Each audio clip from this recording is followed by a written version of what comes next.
ayya ba'asaka rabbuka maqama mahmud wa qul rabbi adkhilni mudjala sidqin wa akhrini mujraja sidqin waj'alni min ladunka sultanan nasyir. Saya akan membacakan arti perkatanya. Akimi artinya dirikanlah, sholat artinya sholat, liduluki artinya karena tergelincir, samsi artinya matahari, illa artinya sampai, ghasaqi artinya gelap, laili artinya malam, wa Qur'an artinya dan bacaan, fajar atau subuh, inna sesungguhnya, Quran bacaan fajar atau sholat subuh, karena adalah, mashu disaksikan, wamin dan dari sebagian, laili malam, tahajudlah, bihi dengannya, nafilatan bagimu, nafilakan sebagai tambahan, laka bagimu, asa mudahan, ana supaya, yab asaka aku akan bangkitkan, rabbuka Tuhan kamu, maqama tempat, mahmud artinya yang terpuji, wakul dan katakanlah, Rabbi ya Tuhanku, adjilni masukkanlah aku, mudjala kepada tempat, syidkin yang benar, wa ajri rikni dan keluarkanlah, mujraja kepada tempat keluar, syidkin yang benar, waj'al dan jadikanlah, li bagiku, min dari, ladunka sisi engkau, sultan kekuasaan, nasyirin yang menolong. Baiklah, saya akan membacakan penafsirannya. Setelah ayat makar musyrik, sholat bersinambungan, sesudah tergelincirnya matahari atau condong dari pertengahan langit. Dari delaka jika dikaitkan dengan matahari berarti tenggelam, menguning, tergelincir dari tengahnya. Isyaratkan dua sholat zuhur dan maghrib, juga asar, berawal dari menguning, khasyak al-lail, kegelapan malam, khasyak penuh waktu, itu angkasa dipenuhi kegelapan waktu sholat isya, muncul gelap malam sholat fajar, bacaan waktu fajar, maksudnya sholat subuh disaksikan malaikat semua bacaannya, jahar dan sholat yang berat bagi munafik. Tahajud, ibadah tambahan atau tambahan ketinggian derajat. Tahajud dari sujud tidur, tinggalkan tidur untuk sholat berarti bangun dari tidur. Dinamakan sholat lain karena dilakukan di malam hari ketika waktu tidur. Pendapat harus tidur dulu, ada yang boleh tanpa tidur terlebih dahulu. Semoga diangkat ke tempat yang terpuji, artinya asa biasanya untuk harapan pasti jika dikaitkan dengan Allah. Makaman mahmudan, yang pertama kebangkitan terpuji, bangkit dari kubur, yang kedua tempat yang terpuji. Syukur maksudnya masukkan ke situasi tempat dengan baik, terhormat, keluarkan menuju kemuliaan.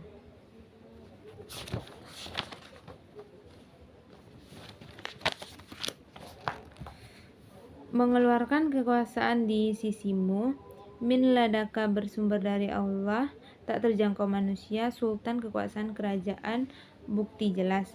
Musyrik mengusir muslim, datang hak dan lenyap bakhil. Kesimpulan pendidikannya yaitu pendidikan ibadah atau sholat, jenis sholat wajib dan sunnah, waktu sholat 5 waktu dalam semalam, manfaat sholat, terangkat derajat, tenang menghadapi masalah.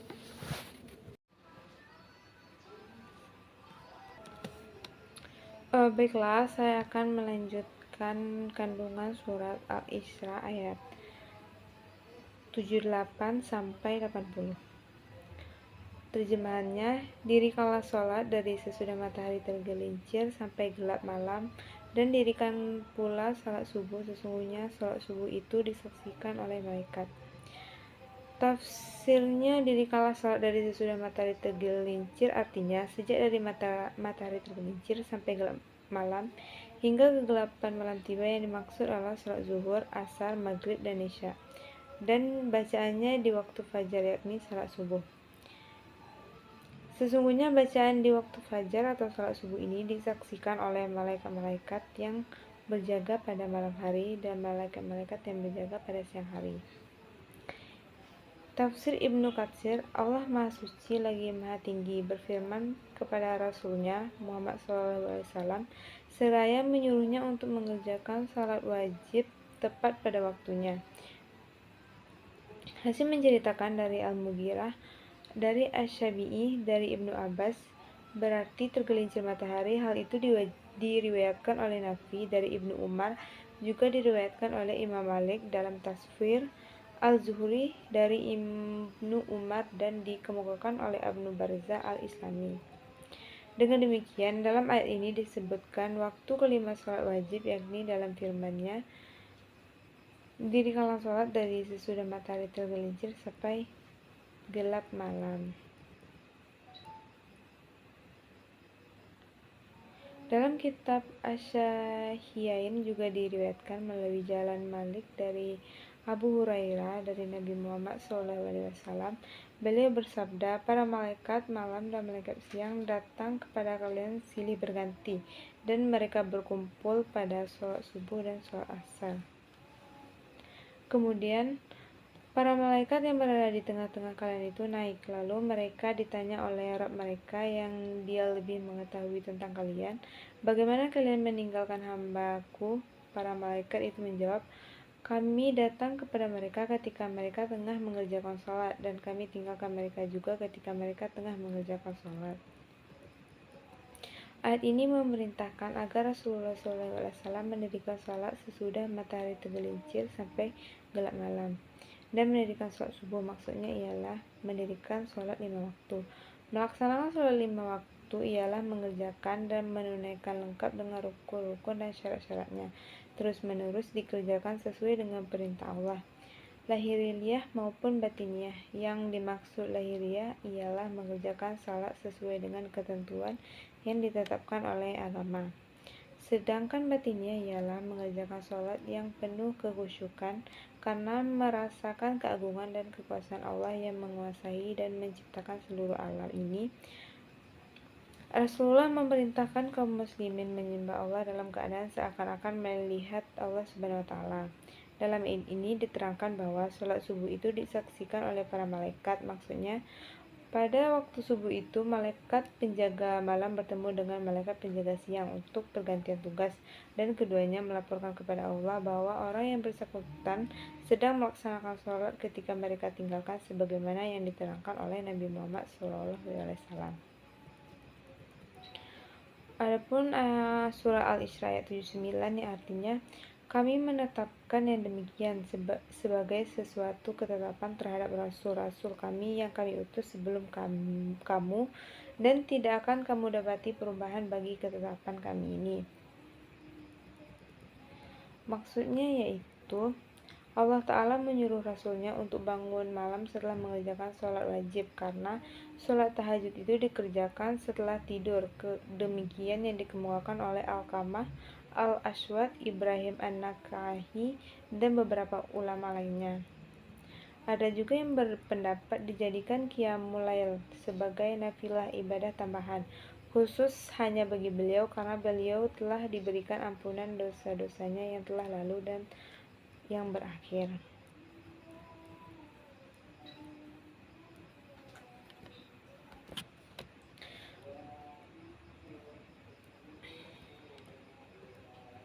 Adapun hikmah yang dapat terkait dalam surah Al-Isra ayat 80 ini merupakan Qatadah berkata tentang firman Allah, dan berkata, ya Tuhanku, masukkanlah aku secara masuk yang benar, yaitu Madinah, dan keluarkanlah pula dengan cara keluar yang benar, yaitu Mekah. Firman Allah mengatakan bahwa dalam tafsirnya Allah berjanji kepada beliau dia akan mencabut kerajaan Persia dan kejayaannya. Surah Al-Isra ayat 80 ini menjelaskan perintah agar Nabi memohon kepada Allah agar memasuki Madinah dengan cara yang benar dan keluar dari Mekah dengan cara yang benar pula. Ada juga yang menafsirkan agar kita memasuki kubur dengan baik dan keluar dari pada hari berbangkit dengan baik pula. Demikian itu saja tafsiran surah Al-Isra ayat 78 sampai 80. Adapun surah Al-Isra ayat 80 ini yang artinya, dan katakanlah Muhammad, ya Tuhanku, masukkanlah aku ke tempat yang benar dan keluarkan pula aku ke tempat keluar yang benar, dan berikanlah kepadaku dari sisimu yang kekuasaannya dapat menolongku. Tafsirannya dikatakan bahwa baik dalam urusan dunia maupun akhirat, dan keluar pula aku tempat keluar yang benar dengan cara yang benar pula. Baik dalam urusan dunia maupun akhirat, dan berikanlah kepadaku dari sisimu kekuasaan yang dapat menolongku menghadapi orang yang memusuhiku. Ayat ini berkaitan dengan hijrahnya Nabi Muhammad SAW dari Mekah ke Madinah. Di dalamnya terkandung perintah agar Nabi memohon kepada Allah agar memasuki Madinah dengan cara yang benar dan keluar dari Mekah dengan cara yang benar pula. Allah Subhanahu wa Ta'ala juga memerintahkan kepada Nabi agar berdoa kepadanya supaya dijadikan orang yang menguasai hujah dan alasan yang dapat diterima, dan ketika berdakwah dapat memuaskan orang-orang yang mendengarkannya sehingga bertambah kuat imannya. Jika yang mendengarnya orang kafir, hati mereka menjadi lunak dan mau masuk Islam. Sebagaimana jawaban terhadap doa Nabi Muhammad SAW itu, Allah menerangkan bahwa dia memelihara Nabi dari segala macam tipu daya manusia dan akan memenangkan terhadap orang-orang kafir sebagaimana tersebut dalam firman Allah. Baiklah, itu saja tafsiran surah Al-Isra ayat 78-80. Maaf jika ada kekhilafan. Akhir kata, wassalamualaikum warahmatullahi wabarakatuh.